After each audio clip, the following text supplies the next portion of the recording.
네, 오늘도 이제 질문 하나 보고 시작하겠습니다. 스님, 20대 초반의 불자입니다. 저는 부모님 말씀을 거스르지 않으려고 애쓰고 있지만 제 인생이 저만의 것이 아닌 것 같아 답답할 때가 많습니다. 하고 싶은 것도 가고 싶은 길도 있는데 늘 이래야 한다라는 기준에 맞추려다 보면 제 마음이 점점 무뎌집니다. 스님, 부모님의 기대와 제 삶 사이에서 어떻게 중심을 잡아야 할까요? 이러셨는데요.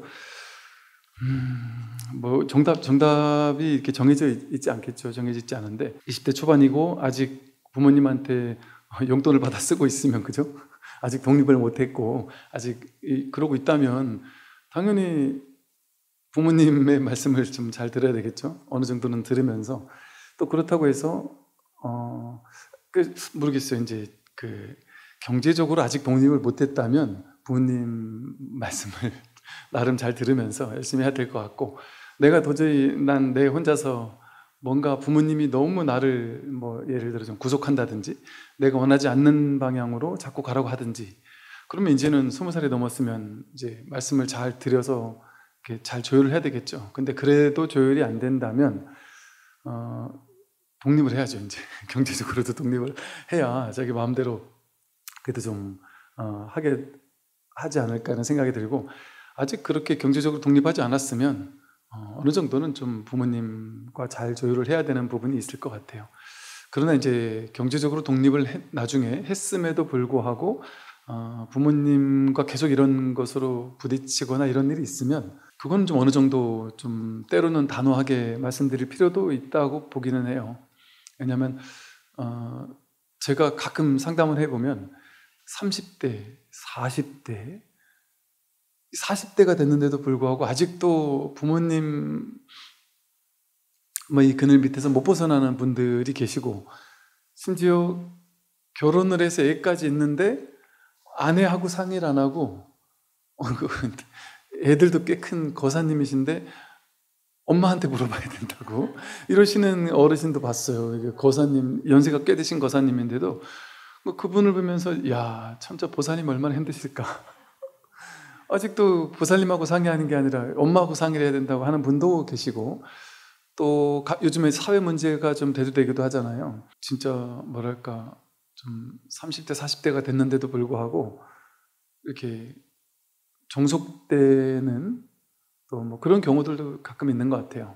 그리고 벌어오는 돈에 대해서도 본인이 관리를 안 하고 계속 이렇게 그런 경우들도 있는 것 같더라고요. 그러니까 그런 경우라면 좀 그러니까 이런 것 같아요. 20살이 넘어가고 어느 정도 이제 되면 자기 스스로 결정할 수 있는 나이이고, 또 부모님이 그것을 아직 부모님도 완전하지 않기 때문에 서운함이 있겠죠. 이제 만약에 자식이 자기 맘대로 하려고 했을 때 서운함은 있을 건데, 그럼에도 불구하고 그 부모님도 이제 조금씩 서운함을 이제 내려놓을 준비가 돼 있어야 되는데, 당연히 부모님이 완벽하지 않기 때문에, 부처가 아니기 때문에 다 내려놓지 못했을 수 있죠. 그걸 어느 정도 이해는 해야 되지만 때로는 이제는 좀 내려놓으셔야 될 때다라는 것을 알려줄 필요성도 있는 것 같아요. 이건 아마 부모님들과 자녀들이 같이 좀 노력해야 되는 부분이 아닌가 하는 생각이 듭니다. 오늘 이제 좀 진도를 좀 보겠습니다. 곧장 이 마음이 지혜이며 곧장 이 부처가 선정이라고 말을 했고요. 우리 마음, 본래 마음, 우리 마음이 이걸 다르게 말해서 지혜라고 말할 수 있고요. 이것을 부처라고도 할 수 있고 이것을 선정이라고도 할 수 있어요. 이게 고요한 것이기 때문에 선정이라고도 할 수 있어요. 그러니까 다 같은 얘기예요. 부처, 마음, 지혜, 선정, 다 같은 얘기란 불이법이라는 얘기를 하는 거예요. 선정과 지혜가 서로 같아지면 마음이 청정해진다. 보통 이제 수행자들은 선정 따로 지혜 따로라고 알고 있단 말이에요. 그래서 제가 듣기로 남방불교 어느 수행처에 가면 선정 위주의 수행처가 있고 좀 지혜를 닦는 수행처가 있다. 그리고 사마타 위주로 하는 수행 단체도 있고 위파사나 위주로 하는 수행 단체도 있고, 또 사마타 위주로 할 때 내가 어디에 집중하느냐에 따라서 또 그 대상이 다른 경우도 있고, 윗바사나도 마찬가지고 뭐 심념처 위주로 하는 데도 있고 뭐 호흡 관찰 위주로 하는 데도 있고 이렇게 이제 다양하다라고 들었어요. 그것들을 봤을 때 우리는 당연히 어떻게 생각하냐면 선정 삼매 사마타 수행이 다르고 윗바사나라는 지혜의 수행이 다른 것이구나 이렇게 생각한단 말이죠. 그래서 지관을 겸수해야 되고 정해를 쌍수해야 된다. 근데 이제 거기까지 이르지 못하고 각자 따로따로 닦아야 된다고 생각한단 말이죠. 근데 모양의 세계에서, 방편의 세계에서 보면 이 선정과 지혜라고 해서, 선정은 뭐냐면 분별망상, 생각, 판단, 분별을 멈추는 거예요. 내려놓는 것. 그칠 지자를 쓰죠. 그치는 거예요. 멈추고 어느 한 대상에 마음을 집중해서 마음이 산란하게 왔다 갔다 움직이지 않도록 하는 것. 그러니까 생각을 멈추기 위한 모든 수행들, 그걸 이제 선정의 수행, 뭐 사마타 수행 이렇게 얘기를 한단 말이죠. 이렇게 우리 마음이 혼란스럽게 왔다 갔다 움직이다 보니까 그 혼란스러운 마음을 탁 멈추도록 하는 다양한 방편이 있겠죠. 그걸 이제 선정의 수행, 사마타 수행이라고 한단 말이에요. 그래서 생각이 막 끊임없이 쏟아지는 것을 호흡에다 붙잡아 매라. 그래서 호흡을 관찰함으로써 생각에 끌려다니지 마라. 뭐 이렇게 이야기를 하기도 하고, 다양한 방법으로, 방편으로 이제 생각을 딱 붙잡아 두는 그런 방법을 쓰겠죠. 그러면 우리는 이제 수행자들은 생각이 일어날 때마다 그걸 이제 호흡으로 가져오든지, 생각이 일어날 때마다 연부를 하든지, 뭐 진언을 외우든지 어떤 방법을 통해서 생각이 일어나는 것들을 계속 생각을 없애는 노력을 해야 된단 말이에요. 그래서 생각이 좀 고요해지면 그때 이제 지혜를 닦는 수행, 윗바사나를 통해서 있는 그대로 통찰하는 뭐 이런 수행을 한단 말이죠. 이게 이제 모양에서의 선정과 지혜예요. 이 선정과 지혜는 그럼 다르죠, 그죠? 선정은 생각을 멈춰야 되는 것이고, 윗바사나는 있는 그대로를 봐야 되는 거잖아요. 그런데 이렇게 해서 생각을 멈출 수 있을까요? 우리가 평소에 말하듯이 5만 가지 생각이 일어난다 그랬는데 하루에도 그 많이 올라오는 생각이 일어날 때마다 호흡을 관찰하거나 연부를 하거나 독경을 해서 그 생각을 하나하나 다 없애야 되거나 생각과 싸워 이겨야 된다라면 그게 가능하겠냔 말이에요. 그게 가능하지도 않을 뿐만 아니라 그렇게 진을 빼면서 싸우듯이, 생각과 싸워 이기듯이 성취하듯이 하는 그런 수행이 본질이 아니란 말이죠. 근본에서는 그렇게 하는 게 아니란 말이죠.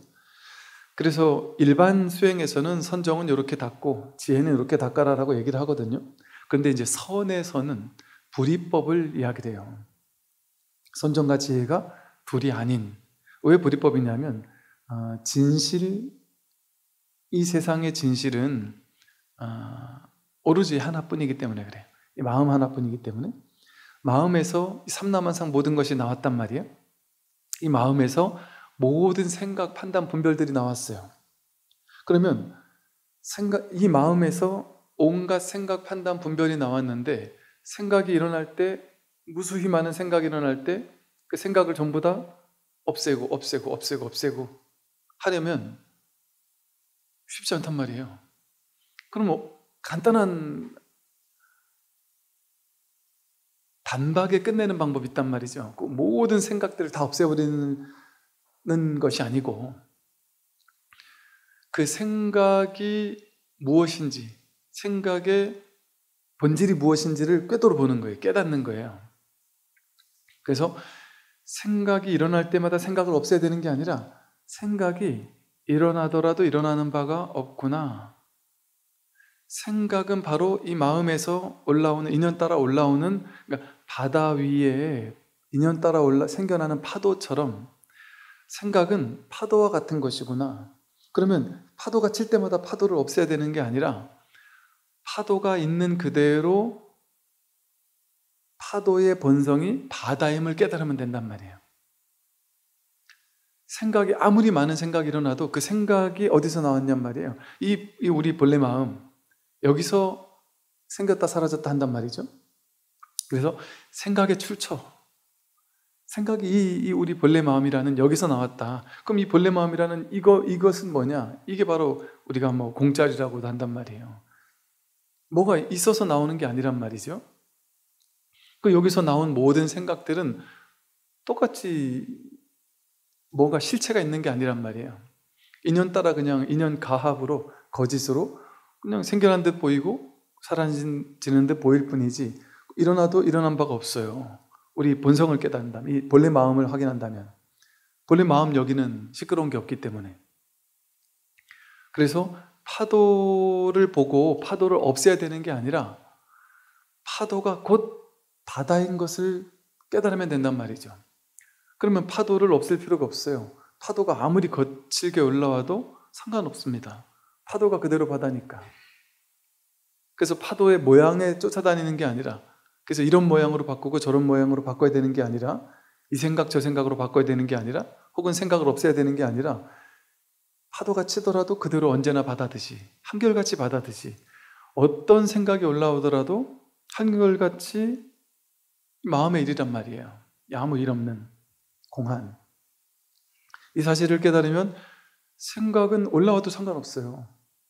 그리고 생각이 없으면 안 되죠. 생각을 활용하며 살아야죠. 생각은 아무 문제가 없습니다. 생각은 실제인 걸로 착각해서 그 생각에 사로잡히는 우리 분별망상의 문제지, 생각이 일어나는 건 아무 문제가 없을 뿐 아니라 당연히 생각을 일으켜서 써야죠. 자유롭게 써야죠. 생각은 전혀 문제되지 않는단 말이죠. 그래서 생각을 없애버리는 게 선정이 아니라 생각 번뇌즉 보리라고 하듯이 생각 그대로가 이 마음이고 생각 그대로가 이 깨달음이라는 이 자각이 일어나면 이 우리 본성짜리 여기에는 그 어떤 생각이 있어도 생각이 없단 말이에요. 항상 고요하단 말이죠. 항상 선정이란 말이에요. 내가 생각을 없앴을 때 고요한 선정에 이르는 것이 아니고 우리는 언제나 선정이란 말이에요. 언제나. 본래부터 한 번도 선정이 꺼진 적이 없단 말이죠. 사라진 적 없는 선정이란 말이에요. 이게 진짜 선정인 거예요. 그래서 선정은 억지로 만들어내는 선정은 가짜 선정이에요. 불가능할 뿐만 아니라 쉽지 않죠. 어떻게 생각을 없애가지고 선정을 불가능하진 않죠. 잠시 만들 수는 있죠. 그래서 수많은 수행자들이 선정 3매에 딱 들어요. 부처님께서 선정 3매에 들었는데 수많은 단계별 선정에 다 들었는데 최고 높은 선정 3매에 들었는데 선정 3매 들었을 때만 선정이고 나오면 바로 선정에서 깨지잖아요. 그러니까 이건 진짜 도가 아니다. 이렇게 말씀하셨듯이 선정에 여차저차해서 선정 수행을 열심히 갈고 닦아서 한번 문득 선정 3매에 들었다 할지라도 그것은 진짜 도가 아니란 말이죠. 나오면은 무너지는 거니까. 그래서 이렇게 조작해서 수행해서 조작해서 만들어내는 선정은 진짜 선정이 아니란 말이죠. 그 본래 우리 마음 이것을 본래 선정이라고 부르는 거예요. 그리고 이 마음을 깨달으면 이것이 본래 지혜예요. 본래 있던 지혜. 여기에서 모든 지혜가 다 나온단 말이에요. 뭐가 지혜냐? 있는 그대로를 있는 그대로 보는 게 지혜거든요. 근데 우리는 있는 그대로 보지 못하고 자기 선정이 안 돼 있으니까 본래 선정을 모르니까 여기서 올라오는 모든 생각을 실제인 줄 아는 거예요. 본래 선정인 줄을 모르고 일어나다 일어난 바가 없다라는 걸 모르고 생각이 일어나면 그 생각이 실제한다고 착각한단 말이죠. 그러니까 그 생각을 쫓아가니까 진실을 보지 못합니다. 있는 그대로를 있는 그대로 못 보고 있는 그대로를 자기 생각으로 걸러서만 보죠. 그러니까 그건 참된 지혜, 참된 통찰지가 아니란 말이에요. 있는 그대로를 있는 그대로 보는 것이 윗바사나고 지혜란 말이죠. 그래서 선정과 지혜는 다르지 않은 거예요. 그래서 여기서 말한 것처럼 선정과 지혜가 서로 같아지면 어떻게 해야 서로 같아질까요? 선정 따로 지혜 따로라고 생각하면 같아질 수가 없죠. 아, 선정이 지혜고 지혜가 선정이구나. 이게 이제 본래 선정, 본래 지혜를 말한단 말이에요. 우리 자신의 본마음에 입각한. 자기 본성품을 확인하면 선정과 지혜가 같아져요. 그렇게 되면 마음이 청정해진다. 청정해지는 것이 아니라 아, 내 마음이 본래 언제나 늘 청정했었구나라는 것이 확인되는 거예요. 그것을 이렇게 말했습니다. 선정과 지혜가 서로 같아지면 마음이 청정해진다. 본래 서로 같은 거예요. 이 본문을 깨닫는 것은 그대에게 본래 익숙해 있던 성품 때문이다. 다양한 사람들이 있겠죠. 이런 본문을 듣고서 이렇게 생활 본문 할 때는 알아듣겠는데 저기 본성원이 어쩌고 저쩌고 할 때는 난 도저히 모르겠다. 이런 사람도 있을 것이고, 또 뭔가 조금씩 머리로 이해는 하겠는데 뭔가 체험이 안 된 것 같다, 뭐 이런 사람도 있을 것이고, 저마다 자신의 근기에 따라서 이 본문에 대해서 알아서 이해하는 깊이가 다르겠죠. 그런데 그렇게 듣다가 꾸준히 본문을 듣다 보면 이 본문에 발심이 되는 때가 있단 말이에요. 이 본문에 여기 뭐가 있구나. 이 본문이야말로 진짜 이 부처님 가르침이야말로 정말 지혜구나. 여기서 내가 깨달을 수 있는, 일체의 모든 괴로움을 해결할 수 있는 길이 여기 있구나 라는 어떤 믿음, 신심, 발심이 생기는 때가 있단 말이에요. 그래서 그 발심이 생겨서 그냥 이 본문의 믿음을 가지고 오래오래 생각으로 듣지 않고, 처음에는 몇 달 동안, 몇 년 동안 어쩌면 생각으로 계속 들을지도 몰라요. 그러면 진도는 나가지 않는단 말이죠. 그러나 그렇게 계속 듣다가 이것이 생각으로 듣는 게 아니구나. 생각을 가지고 세상 모든 것을 판단하던 습관 때문에 본문도 생각으로 듣다가 나중에 이제 인연이 탁 맞아지면 이 본문을 생각으로 듣지 않게 되는 때가 오게 되고, 그렇게 되다 보면 어느 날 누구나 이 본문에 훈습이 되게 되면 문득 자기 마음, 자기 성품, 자기 본성을 확인하는 인연이 있습니다. 나는 아니겠지, 딴 사람은 다 깨달아, 나는 내 마음을 못 깨닫겠지라고 생각하기 쉽겠지만 그렇지 않단 말이에요. 누구나 깨달을 수 있단 말이죠. 누구나 자기 성품을 깨달을 수 있어요. 왜 깨달을 수 있을까요? 이 본문을 듣고 문득 자기 본성을 깨닫는 것은 그대에게 본래 익숙해 있던 성품 때문이다. 우리에게 아주 익숙하게 본성이 자리하고 있단 말이에요. 언제나. 단 한 번도 이 본성에서 멀어진 적이 없단 말이죠. 이 본성은 언제나 있었단 말이에요. 이 본성 가지고 배고픈 줄 알고, 밥 먹으면 배부른 줄 알고, 졸리면 잘 줄 알고, 지금까지 인생을 살아오는 게 이 마음 본성 때문에 그랬단 말이에요. 그래서 즉 우리 마음 안에는 이 본문을 듣고 알아들을 귀가 있어요. 근데 처음에 본문 들을 땐 못 알아듣는 이유는 이 본성이라는 마음이 본문을 듣는 게 아니라 내 생각, 판단, 분별이 본문을 듣기 때문에 처음에는 와닿지 않는 거예요. 처음엔 이런 재미가 있단 말이에요. 이해되는 재미가 있단 말이에요. 근데 이해되는 재미는 이제 한계가 있습니다. 그러다가 나중에는 이해되는 재미가 아니라 이해를 내려놓고 그냥 듣는데, 뭔지 모르게 모르는데 머리로는 알 수가 없고 이해가 전혀 안 되는데도 불구하고 나도 모르게 이해도 안 되는데 계속 이 법문 자리에 앉아가지고 뻗팅겨 앉아가지고는 듣고 있단 말이에요. 이제는 이해되는 재미는 딱 사라졌단 말이에요. 근데 여기 뭔가가 있는 것 같아요. 나도 왜 오는지 모르겠어요. 내가 왜 이 법문을 듣고 있는지도 모르겠단 말이에요. 법회 날 되면 왜 자꾸 나도 모르게 좀비도 아니고 그냥 나도 모르게 그냥 가는 거예요. 그냥 가서 그냥 법문 듣고 그냥 집에 가는 거예요.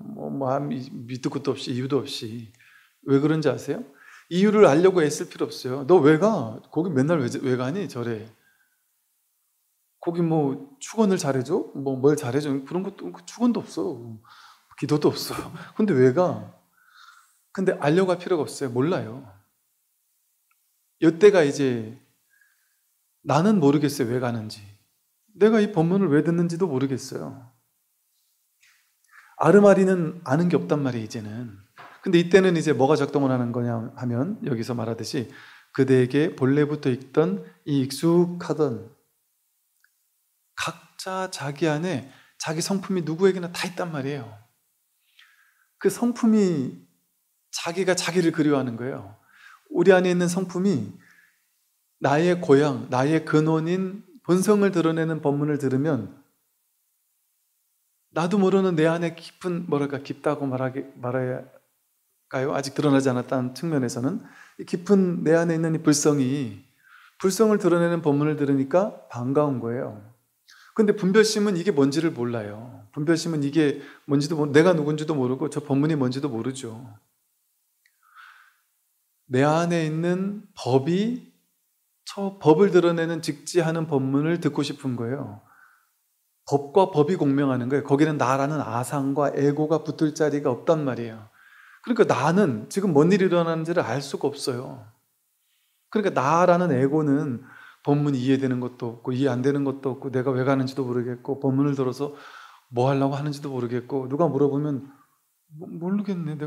나도 모르겠네. 왜 가지 내가? 근데 그냥 간단 말이에요. 명확하게 뭔가 막 믿음이 있고 신심발심이 있어서 뭔가 나는 여기서 본문을 듣다 보면 뭔가 도움이 돼. 삶이 바뀌어 뭐 이해도 되고 뭐 이러면 아직은 좀 이해의 즐거움이 있을 때일 수 있어요. 근데 이제 점점점 공부를 계속 하다 보면 이해 안 돼도 상관없단 말이에요. 본문이 들어오든 안 들어오든 상관없단 말이에요. 모르는데도 불구하고 그냥 내가 왜 가는지도 모르겠어요. 왜 내가 가는 게 아니라서 그래요. 내 안에 자기 불성이 자기가 자기를 그리워하는 거예요.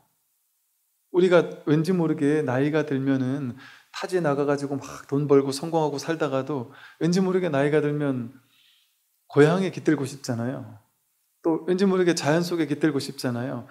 그런 것처럼 더 깊은 곳을 바라보면 우리 안에 진정한 자기를 그리워하는 마음이 누구에게나 있어요. 진짜 내가 누구인지를 그리워하는 진짜 나의 본향, 본래 고향이 여기거든요. 이 마음자리거든요. 여기를 이리로 돌아가고 싶어하는 회개하는 마음이 누구에게나 있단 말이에요. 그래서 이게 신기한 게 이게 진짜 귀신이 고칼 노릇인 게요. 여러분 이 어려운 선불교 본문을 종교가 전혀 없던 사람이 심지어 타종교 신자인 사람이 처음 본문을 듣고 나서는 갑자기 확 꽂히는 거예요. 그런 사람들이 많다니까요. 종교가 전혀 없었고 종교에 관심도 없었고 심지어 타종교 몇십 년을 믿었던 사람이 한 번 본문 듣고 왠지 내가 왜 이러는지도 모르겠다. 내가 도대체 왜 내가 이렇게 꽂히는지 모르겠다. 나도 모르게 이렇게 내 영혼이 막 빨려 들어간 것 같다. 이런 이해가 안 된다. 나는 도저히 이해되지 못하는 일을 내가 하고 있다. 그런데 왜 이런지 몰라요, 본인도. 모르는 게 맞아요. 알려고 애쓸 필요가 없어요. 왜 모를까요? 에고는 모르죠. 자기 근본은 알죠. 자기 근본이 자기 근본을 만나고 싶어 하는 거거든요. 자기가 자기를 찾는 거예요. 자기가 자기의 본성으로 돌아가고 싶어 하는 거예요. 이게 우리 존재 본연의 회귀 본능이거든요. 고향으로 돌아가고 싶은 본능. 이걸 불교에서는 삼귀의라고 불러요. 나의 근본이 불법성 삼보란 말이에요. 그 자리로 돌아가고 싶은 본향으로 돌아가고 싶은 마음이 누구나 다 있어요. 불자들에게만 있는 게 아니에요. 모든 사람에게 다 있다니까요. 그러니까 내가 왜 이러는지 모르겠는데 나는 종교도 다른데 왜 내가 불교에 꽂히지? 꽂힌다니까요. 제가 우리가 이게 BTN 불교 TV잖아요. 근데 기독교 천주교 믿는 사람들이 이 BTN 유튜브를 자주 본대 그래요. TV도 돌려보다가 스님들은 뭔 얘기를 하나 하고 그렇게 본다는 거죠. 근데 보다가 꽂혀가지고 여기에 엄청 열심히 보는 사람들이 의외로 많다니까요. 타종교 신자들이. 본인도 왜 이러는지 몰라요. 자기는 자기 종교에서 얘기하면 이건 완전 외도짓을 하는 건데 내가 그 찜찜함을 안고서도 이상하게 놓을 수가 없고 계속 본다는 거죠. 그게 자기가 자기를 만나고 싶어서 그런 거예요. 그러다가 문득 이 자기 마음을 확인하는 경우가 있다니까요. 자기 본성을 확인할 수 있다니까요. 이 얘기를 하는 거예요. 이 본문을 듣고 깨닫는 것은 그대에게 본래 익숙해 있던 이 성품 때문이다. 누구나 자기 성품이 있으니까 이 법문을 그리워하는 거예요. 나도 모르게 자꾸 끌어당기는 거예요. 그냥 이 법문이. 그 성품의 작용은 본래 무생이어서 정의 쌍수로 함께 닦는 것이 곧 바른 길이다.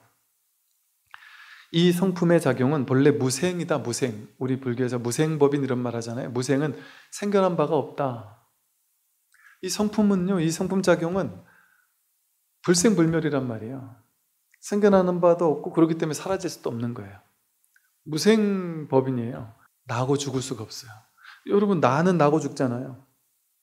내 몸은 태어났다가 늙고 병들고 죽잖아요. 이게 난 줄 알면 늙고 병들고 죽을 때 괴롭잖아요. 내가 늙고 병들고 죽을 때 얼마나 괴롭겠어요? 그런데 이거를 난 줄 알고 여기에 의지하면, 이 몸뚱아리가 나라고 생각해서 이 오온이라는 몸과 마음에 의지하면 우리의 삶은 괴로움을 향해 가는 삶이에요. 괴로울 수밖에 없어요. 반드시. 필시 괴로움으로 귀결돼요. 그러니까 여기에 이걸 나라고 믿고 집착하는 인생은 허망한 괴로움으로 치달아가는 것과 똑같아요. 뭐에 의지해야 될까요? 이 가짜 나에 의지하면 괴로움이에요. 오온 계공이란 말이에요. 오온 계공을 깨달아야 돼요. 이 오온이 난 줄 알면 괴로움이에요. 그러니까 몸과 마음에 의지하는 것이 아니라 몸과 마음은 생겨나고 사라지는 거잖아요. 몸, 느낌, 생각, 의지, 의식 전부 다 생겨나고 사라지는 거잖아요. 그 생겨나고 사라지는 거 의지하면 괴로움밖에 없어요. 그러면 생겨나지도 않고 사라지지도 않는 거, 태어난 적이 없는 거, 무생법인, 여기에 의지해야지 괴로움이 없죠. 무생이니까 무멸이죠. 태어난 바가 없으니까 사라질 수가 없는 거예요. 우리의 본성은 태어난 적이 없어요. 이 본성이라는 마음, 이 위에서 삼라만상 모든 것이 나고 사라지고 나고 사라지고, 이 인류 전체가 여기서 왔다 여기로 돌아가는 거거든요. 근데 이것은 나는 적도 없고 죽는 적도 없어요. 불생불멸이고 열애여고 오고 가는 바가 없고 생겨나고 사라지는 바가 없어요. 그러니 이 무생법인이라는 이 자기 본성에 의지해야만 해탈이고 열반인 거예요. 생로병사에서 영원히 해탈하는 거예요. 이것은 태어나거나 죽는 게 아니니까요. 핵폭탄 수백 수천 개가 동시에 터져가지고 지구별이 가루가 돼도 이거는 끄떡 없는 거란 말이에요. 이건 죽을 수가 없는 거란 말이죠. 그래서 이 성품의 작용은 본래 무생이단 말이죠. 태어난 바가 없어요. 늘 있는 거예요. 근데 우린 있는 거예요 그러면 있는 거구나. 뭐가 있지? 근데 우리가 생각하는 방식대로, 우리 분별이 생각하는 방식대로 분별심은 있거나 없거나 둘 중에 하나예요. 있는 거 아니면 없는 거여야 된단 말이에요. 분별심은. 그런데 이 본성은 분별되지 않는 거예요. 그러니까 있다라고 해도 틀려요. 분별심으로 있다라고 해도 틀려요. 이거 있다라고 하면 찾을 수 있어요? 이거 찾을 수가 없어요. 있다라고 하면. 근데 없다라고 하려니 이렇게 작용하고 있단 말이에요. 언제나 살아있단 말이에요. 그러니 없다고도 할 수 없어요. 있다고도 할 수 없고 없다고도 할 수 없어서 어쩔 수 없이 있는 것도 아니고 없는 것도 아니라고 중도로서밖에 설명할 수가 없어요. 그러니까 아르마리로는 이해되지 않는 거예요. 중도라는 것은. 이렇게 이 성품의 작용은 본래 무생이어서 정의 쌍수로 함께 닦는 것이 곧 바른 길이다. 정과 해가 쌍으로 닦아간다는 게 뭐냐면, 정이 따로 없고 해가 따로 없어서 이게 두 개가 하나란 말이에요. 이 하나인 줄 깨달으면 그게 닦는 거예요. 닦을 바가 있으면 그거 진짜 정해가 아니에요. 닦는 법 없이 닦는 것이 진짜 제대로 닦는 거예요. 그래서 정과 해가 둘이 아님을, 불이법임을, 둘이 아님을 바로 보게 되면 그게 정의 쌍수예요. 그러면 닦을 게 없어요. 그러니까 이게 아주 우리가 잘못 알고 있는 게, 불교는 열심히 갈고 닦아야 되는 것이다, 종교다, 열심히 수행해야 되는 종교다라고 생각하는데 그건 이제 방편에서 그렇게 얘기를 하는 거예요. 열심히 갈고 닦아야 갈고 닦는 결과 깨닫는다라고 방편으로 그렇게 말하는 거예요. 왜? 우리의 분별심은 그거밖에 이해를 못하니까요. 분별심은 여기서 저기로 가는 둘로 나누어 가지고 밖에 이해를 못해요. 여러분, 이게 긴지 짧은지 알 수 있어요? 이거 자체는 긴지 짧은지 우리는 알 수가 없어요. 이건 알 수가 없어요. 이게 길어요 짧아요라고 물어보면 알 수가 없어요. 알 수 없잖아요.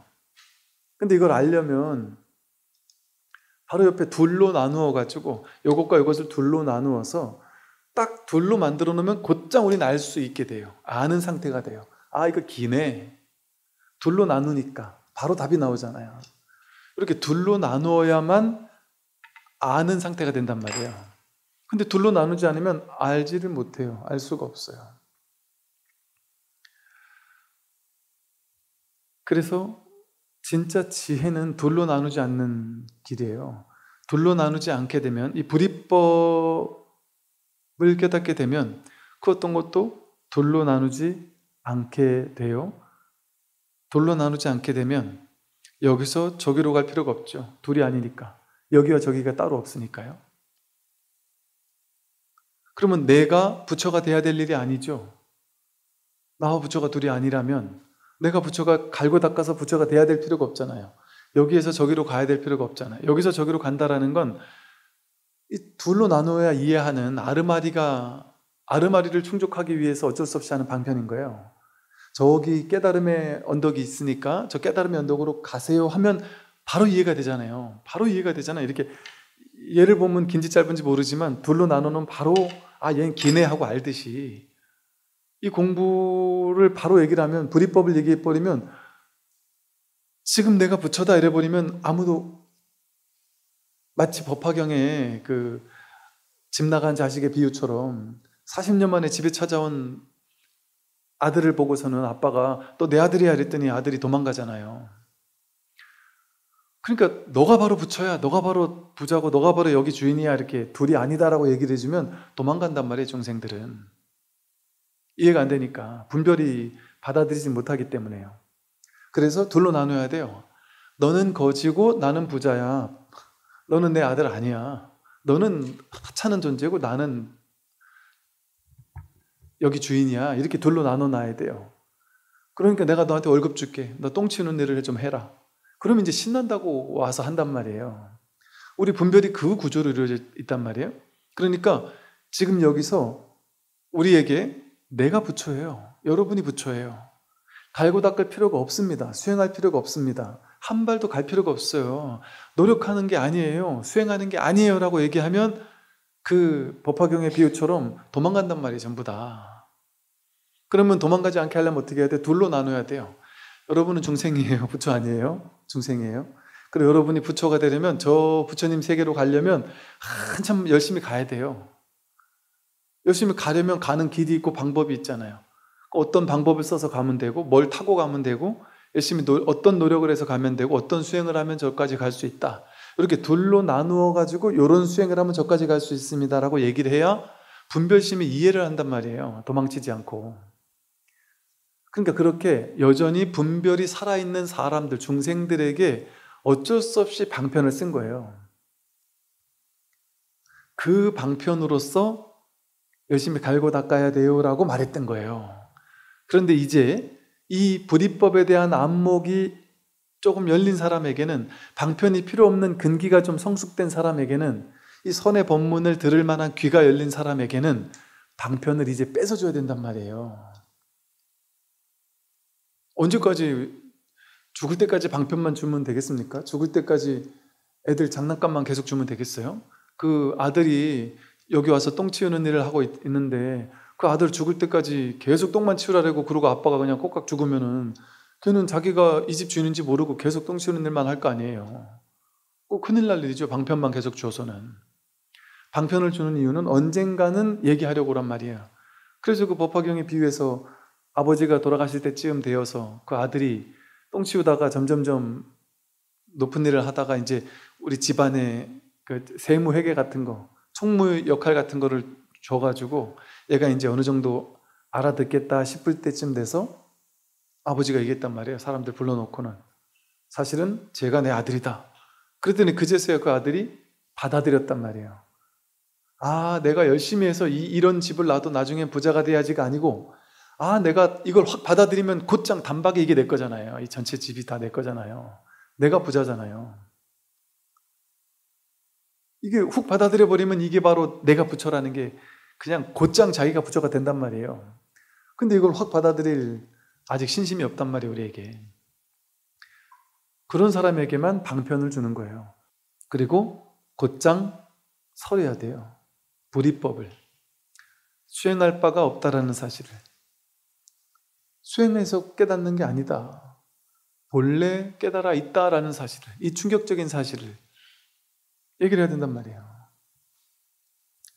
이게 진짜 수행이에요. 이게 수행할 바가 없는 게 진짜 수행이에요. 이게 정해쌍수를 함께 닦는 거예요. 둘이 아니다라는 거죠. 단계로 뭐 선정 먼저 닦고 그 다음에 조금씩 단계로 해가지고 닦아가는 게 아니라 그냥 쌍으로 그냥 닦아간 다음에 몰로 깨닫는 거란 말이에요. 도노의 길이란 말이에요. 이게 진짜 길이라는 얘기를 하고 있는 거예요. 이게 진짜 바른 길이다. 법회라는 스님이, 법회가 언하대오하고는 이 법문 듣고 언하대오 했단 말이에요. 조금 전에 그 법문 듣고 여러분은 언하대오를 안 했을지 모르는데 법회는 언하대오를 했단 말이에요. 계속 법문을 듣다 보면 어떤 지점에서 문득 말끝에 언하대오, 말끝에 깨달았다 이거예요. 말끝에 깨달을 수 있다니까요. 이게 이 법회라는 이런 이 선어록에 보면은 어떤 법문을 했는데 문득 깨달았다, 문득 깨달았다 이런 얘기가 많이 나온단 말이에요.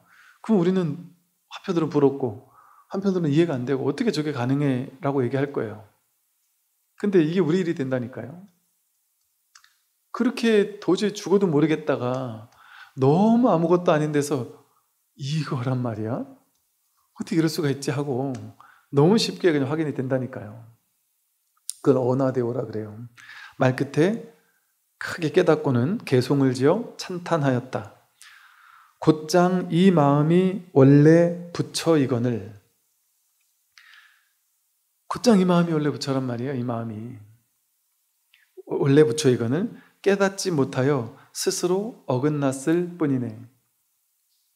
언제나 늘 이 마음이었는데 깨닫고 보니까 이런 말이 저절로 나오는 거예요. 이 마음이네, 이 마음. 늘 쓰고 있는 이 마음이네. 언제나 이 마음, 이게 부처일 뿐인데 그동안 깨닫지 못해가지고 스스로 어긋났을 뿐이었구나. 요거 깨닫는 거예요. 이런 말이 저절로 나오죠. 내 이제 정과 해의 원인을 알았으니 둘을 함께 닦아서 모든 상을 떠나리라.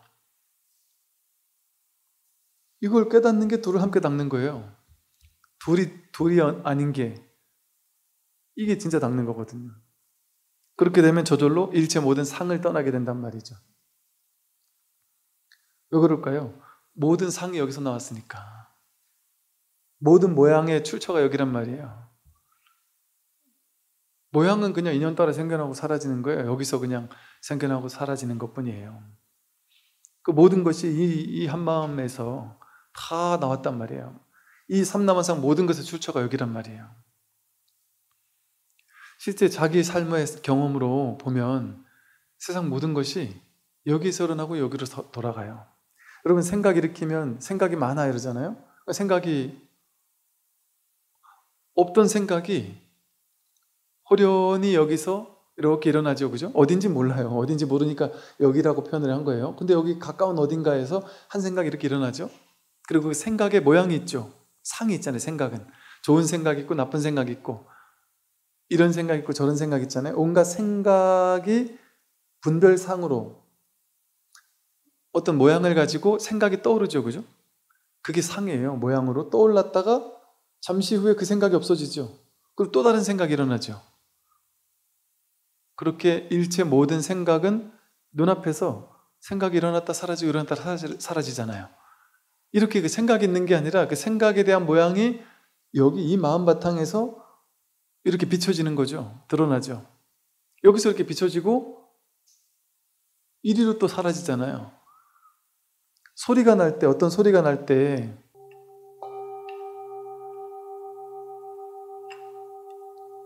이 마음 바탕에서 소리라는 모양, 상이 이렇게 드러났다가 이렇게 돌아간단 말이야.